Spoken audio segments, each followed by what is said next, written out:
Can you hear me? There it is. Yeah, All right, got it. ready? All right, well, we've had our notice and we'll have the roll call, please. Okay.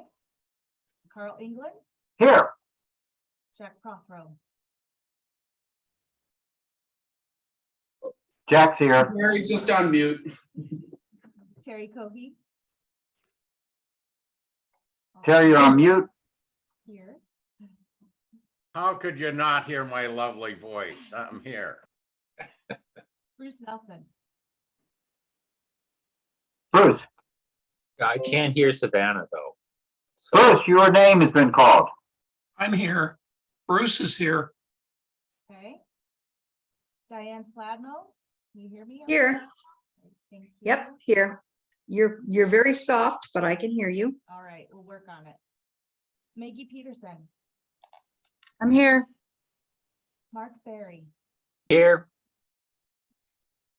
Jeff Meredith, He will be absent. Dan Trost, Here. Representative Walsh, He will be absent. and Senator Ryan Lynch also. absent. Also will be absent. All right, we do have a quorum.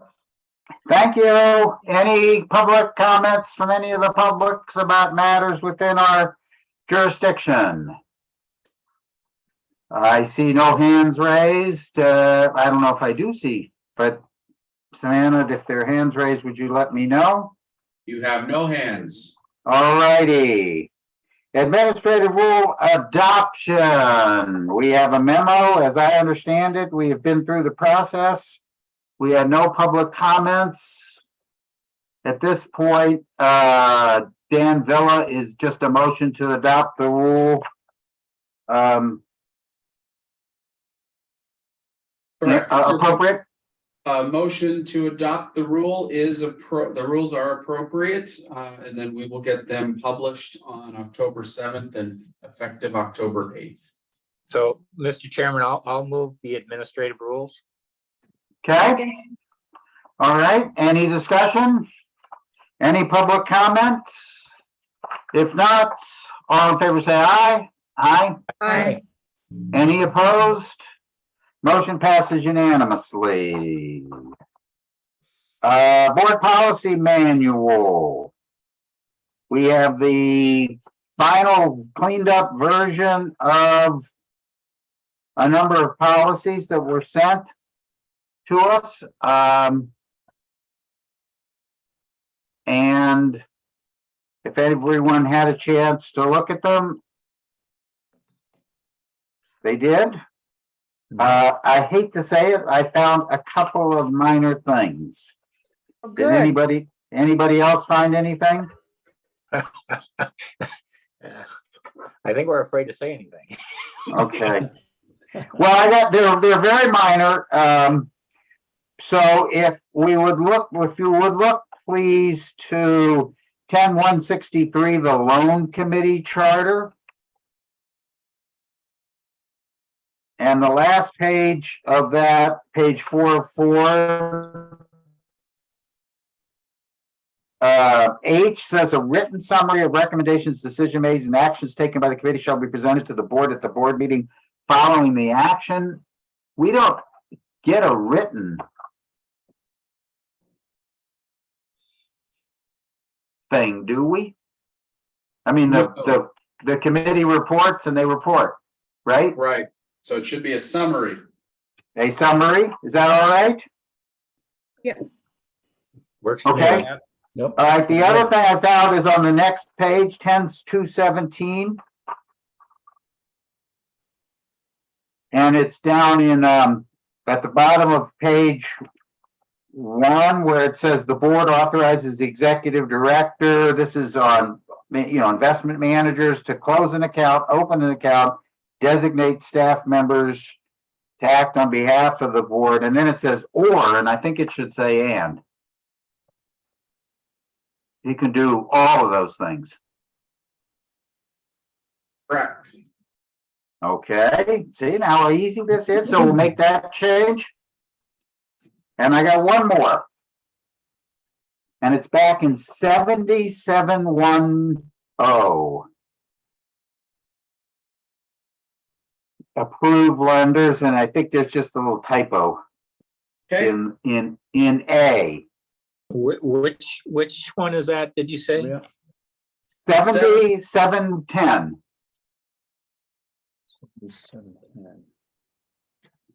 You all with me? Okay. Yeah, Any financial institution meeting the requirements found in section blah and whose business activity meets the requirement found in section blah may request approval to participant to sell loans. May request approval participate. to participate.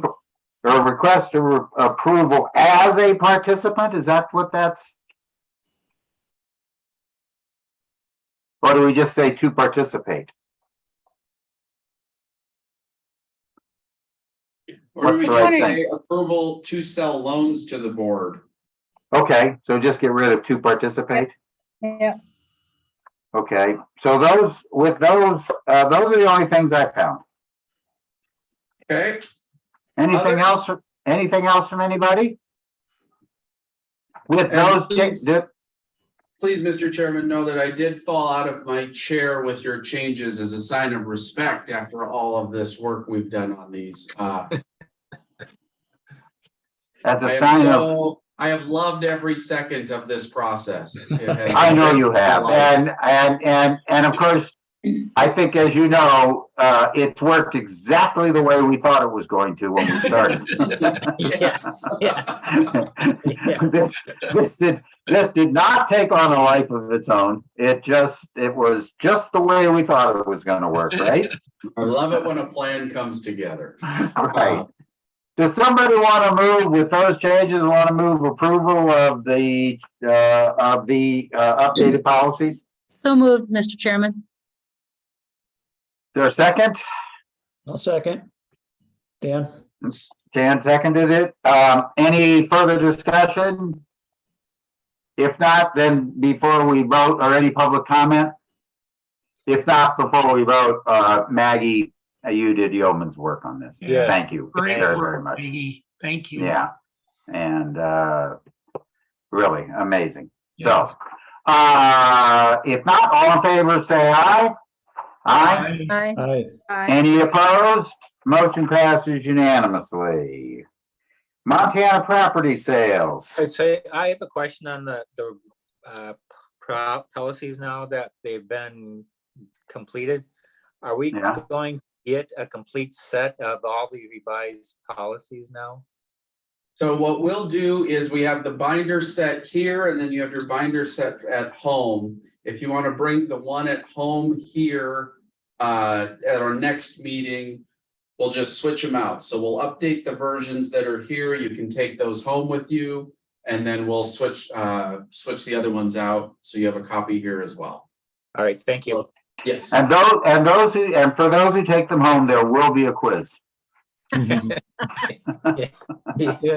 Follow-up question. Yes, Dan.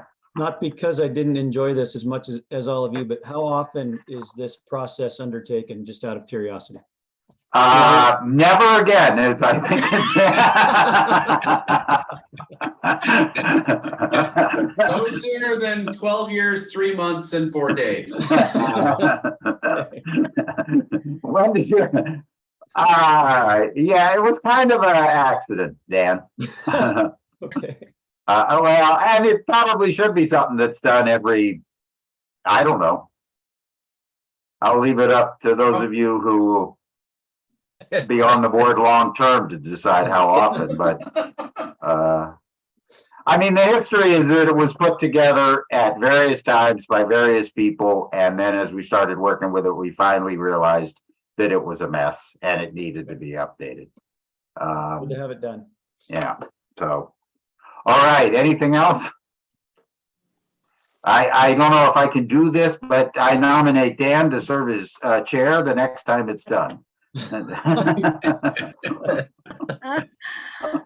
It'll be an abbreviated version. It'll be right. Montana property sales. Dan Villa. Okay, we have stumbled into an opportunity to divest ourselves of this vacant lot behind the Colonial. For those of you that were around, my understanding is the history of that lot was when we purchased this parcel that the Colonial building is on, and we purchased that at the same time for parking. Because the long-term plan for the building was to add an additional wing out of the back of the building where the parking lot is. And then expand out for that additional wing parking over by the Colonial. I think we've all acknowledged that disrupting the entire operations of the whole building to add a wing is suboptimal. That is, so that lot has sat vacant forever. Montana Land Reliance, honestly, it was a stumbling into opportunity. They were looking at land elsewhere in Helena to build their new building. Struck up a conversation, they became interested in it. One of the things that was a deal breaker for us, and for those that weren't here, we did go through a process several years ago to try to acquire the right of way on the side of the road, on the side of the building heading up towards Smith School. Right now, there's an easement there, a city easement for emergency vehicles, and it could be opened up to buses, but we have a gentleman's deal with the school district that they won't drive buses through that lot. So we entered into conversations to do land swap, clear up all of the property lines here.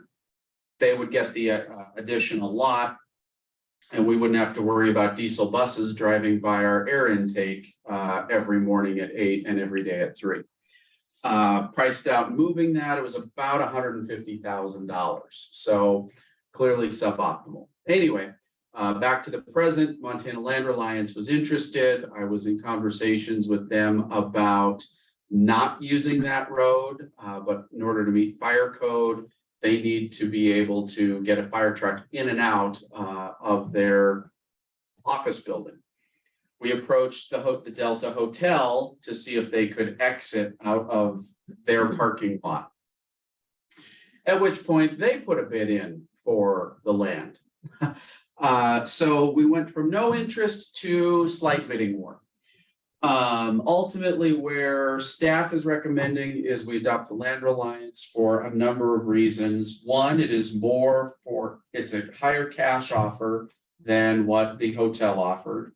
2, we get to carve out the section of land adjacent to the road, so we don't have to worry about there ever being access to that easement from the California Street property. So we will own both sides of the easement on the, my right, your left side of the building. And then 3, we have a first right of refusal should they ever decide to sell their new headquarters. So we can have some leverage of control, some semblance of control over what our neighbors look like. We didn't get either of those options under the hotel deal, and the hotel offer was also less than the Land Reliance offer. So that's why you have the Land Reliance proposal in front of you. So Dan, I don't know who the Land Reliance is. Could you just tell me a little background who they are? So the Montana Land Reliance works to secure public access and easements, conservation easements, access easements across Montana. They are very well financed, very well funded. They're I don't know, Dan, help me out here, but the Land Reliance is basically a public access conservation easement securing nonprofit, high level.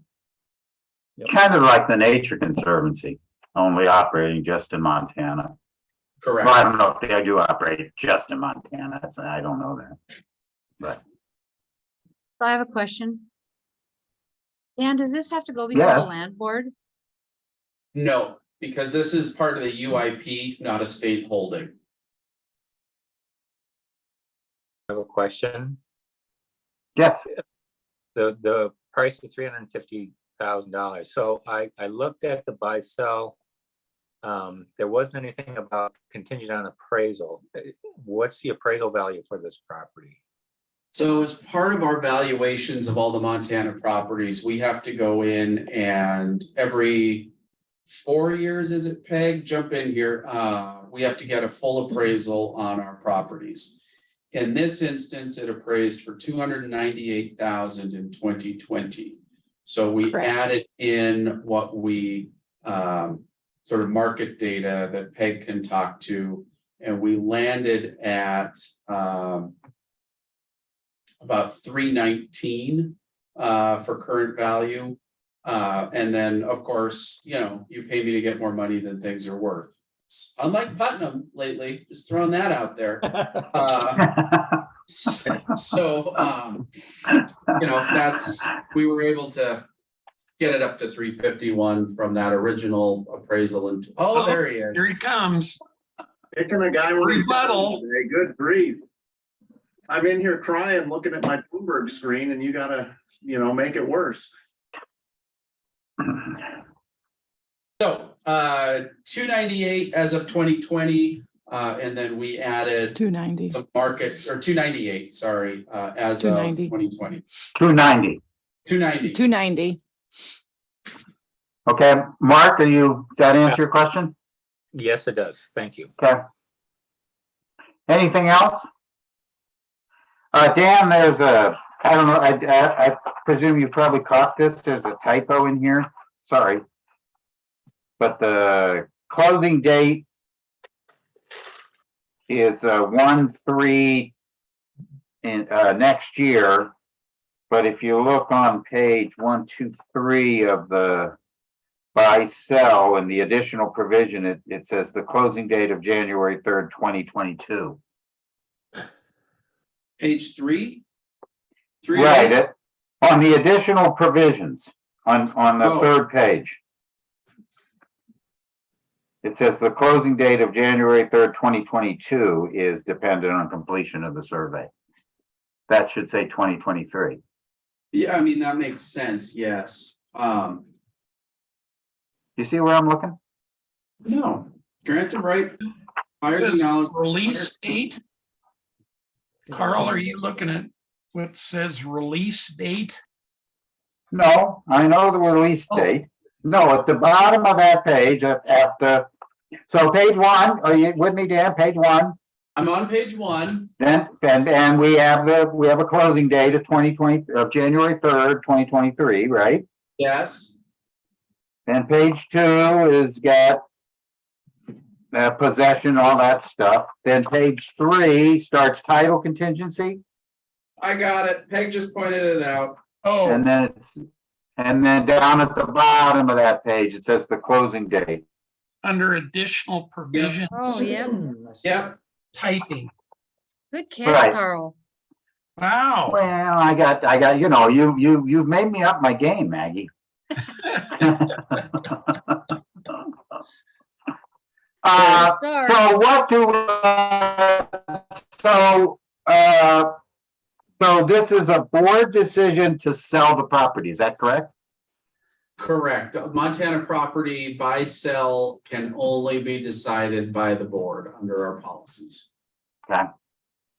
If anybody have any additional questions? Yeah. Danny, what happens to the proceeds? Deposited into trust fund. All of the UIP assets are revenue of the trust fund. Trust fund. Okay, thank Yep. you. Hey, Dan, it doesn't look like there will be hardly any expenses on our end. It looks like the buyer is paying the real estate agent fee. We will have to pay for the survey to carve out that 1,500 square feet, but we're Okay. frankly surveying all of our property right now. Just to button up what's ours, what's the schools, what will be theirs. And then there's some questions on the Delta side as well, so. Okay. Anything How big- else? How Oh, yeah, big Mark. is- How big is this piece of property? 1.81 acres. Okay, thank you. Well, Dan, I Anything? think this is a great thing. It's been sitting there. I'm not sure, it turns out we got good value out of it, so I'm very pleased. And this is one more thing kind of off a list that should be done. The, and just FYI, we did talk with the MLR. They'll keep some sort of pathway. A lot of Helena residents like to walk from that side through California over. You can see where the trail's beaten in, and then they do the loop at Smith School. The Land Reliance has agreed to keep that trail in place for the local residents to get over to the walking trail. So tried to cover all of our headline bases here. Anything else? Jack, sounds like you want to make a motion. I'll be pleased to make a motion to accept the buy-sell agreement as presented with that minor change. I'll second. Any further discussion? Any public comments? Any hands raised? Doesn't look like it. If not, all in favor say aye. Aye. Aye. Any opposed? Motion passes unanimously. Anything else?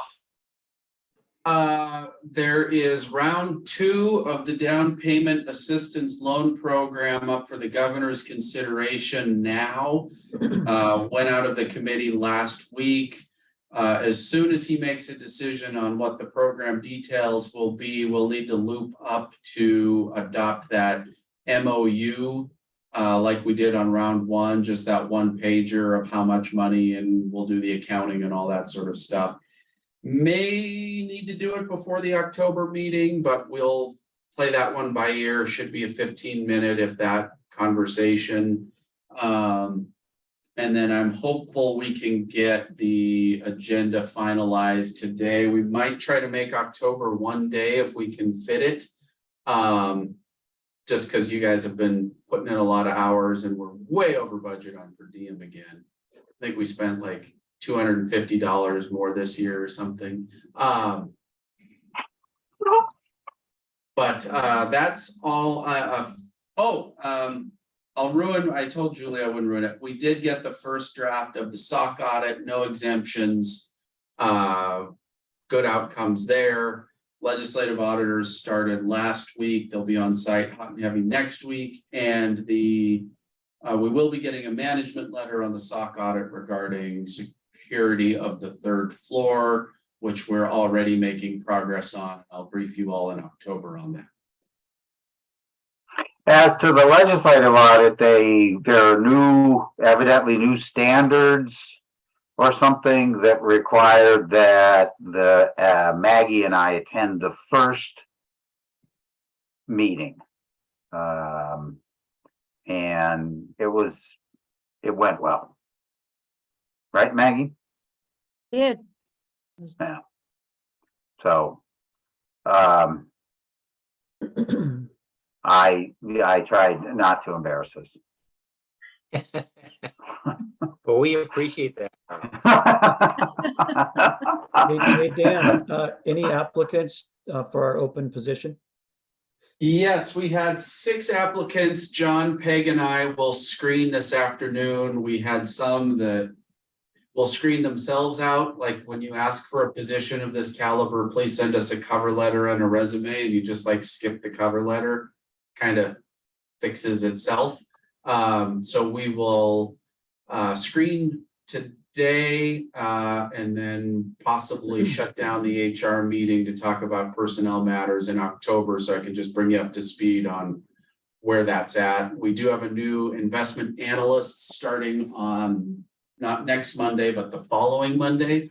Rob Sampson, who was our intern several years ago, wants to come back to Montana from Texas, and he will be working with Ethan. So you'll get to meet him in October as well. So Dan, if we have one-day meeting, what day are you planning on doing that? It would be the first day of the meeting, not the second. Okay. 26th. The end of October? Yeah. Yep. So if we can make just the 26th work, we're gonna try to make just the 26th work. I know you're all busy, and then if, looking forward to December, I am exceptionally hopeful that we can make that a one-day meeting as well. That's fine, but make sure we Well, have let me- enough time to do our well, yeah, business. let me- then. Let me put it this way, if the agenda is sufficiently large that we need 2 days, we're definitely gonna take 2 days. If the agenda, if we don't have investment policy statements, if we don't have sort of those, you know, the things that come up as they do, and it's just the work plan, I think we can definitely condense from 2 days. Okay. But we'll start at 2, and if we can get it to 1, we will, but I don't want to short circuit anything. I know how Jackie is about going over time, so need to make sure there's sufficient chunks. Right. Well, I know you like to drive early in the morning. We could certainly start at, 8 o'clock or something. Okay. Jack, I drove home from Billings last night and got home at 2:15, so talk early, that's so I could be at this Zoom call. Yeah, He so, said I that, mean, but she she's didn't say it, Jack, actually- so like, buck up is what she meant to say. Yeah. All righty. So I have one last question, and that's the villa, and that's the villa. I mean, it looks like you're like in a TV studio with the flag blowing behind you. I mean, it really is, quite the scene. Is, John, someday, when you want to get a really good story about how to kill staff morale, ask John about that flagpole. Okay. Well, not today. All right, is there anything else? If not, we'll see you at the end, towards the end of October. Thank you all. All right, maybe a short one. And with that, we are adjourned.